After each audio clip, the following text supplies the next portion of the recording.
Every morning at sunrise, the villagers watched old Thomas carry 2 buckets of water to the top of a hill. The hill itself was barren except for a single gray stone about the size of a wagon wheel. For years, Thomas climbed the hill and poured water onto that stone. Every day, rain or shine, summer or winter, without fail. The villagers thought he was strange. Children laughed when they saw him. Adults shook their heads. "What a waste of effort," they would say. "Imagine carrying all that water for a rock." Yet Thomas never explained himself. He simply smiled and continued his routine. One spring morning, a young boy named Daniel decided to ask, "Mr. Thomas, why do you water that stone every day?" Thomas set down his buckets. "Because it needs it." Daniel frowned. "It's a stone." Thomas nodded. "That's what everyone sees." The answer made no sense. Years passed. Daniel grew older. Thomas grew frailer. Yet the old man continued his daily climb. The villagers eventually stopped paying attention. The sight had become ordinary, like the sunrise, like the wind, like time itself. Then, one autumn, Thomas failed to appear. The village doctor confirmed what everyone already suspected. The old man had passed away peacefully in his sleep. The villagers attended the funeral. They shared stories. Most were kind. A few quietly joked about the stone on the hill. The following morning, Daniel found himself walking toward the hill. He wasn't sure why. Perhaps habit, perhaps curiosity, perhaps respect. When he reached the top, the stone looked exactly as it always had. Gray, weathered, unremarkable. He stood there for several minutes before deciding to leave. Then something caught his eye. A crack. A thin line running down one side of the stone. Had it always been there? He wasn't sure.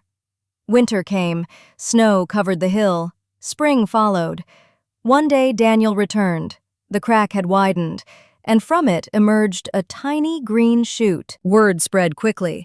Villagers climbed the hill to see for themselves. The stone had split enough to reveal that it wasn't entirely stone at all. Hidden inside was a seed, somehow lodged within the rock decades earlier, protected, waiting, growing impossibly slowly. Years passed. The shoot became a sapling. The sapling became a tree. Its roots eventually shattered the stone completely. By the time Daniel had children of his own, the tree stood taller than every building in the village. Its branches stretched wide. Its shade cooled travelers in summer. Birds nested there. Families gathered beneath it. Children played around its trunk. The tree became the heart of the village. One evening, Daniel sat beneath its branches with his young daughter. She looked up at the enormous canopy. "Did Grandpa Thomas plant this tree?" Daniel smiled. "No." "Then who did?" He looked toward the remains of the broken stone at the base of the trunk. Someone who believed there was something worth nurturing, even when nobody else could see it. His daughter thought about that for a moment. Then she asked, "How did he know the seed was there?" Daniel glanced upward into the branches. The leaves rustled softly in the wind. "I don't think he did." And that was the lesson Thomas had never spoken aloud. Many things in life look like stones. People, dreams, relationships, talents, even ourselves. Sometimes years of effort seem to accomplish nothing. No growth, no reward, no visible change. Yet beneath the surface, unseen roots may already be forming. The world often celebrates what blooms. It rarely notices what is being patiently watered. And sometimes the most important work we do is believing in potential, long before there is any evidence that it exists. If you enjoyed this story, please subscribe to our channel. Thank you.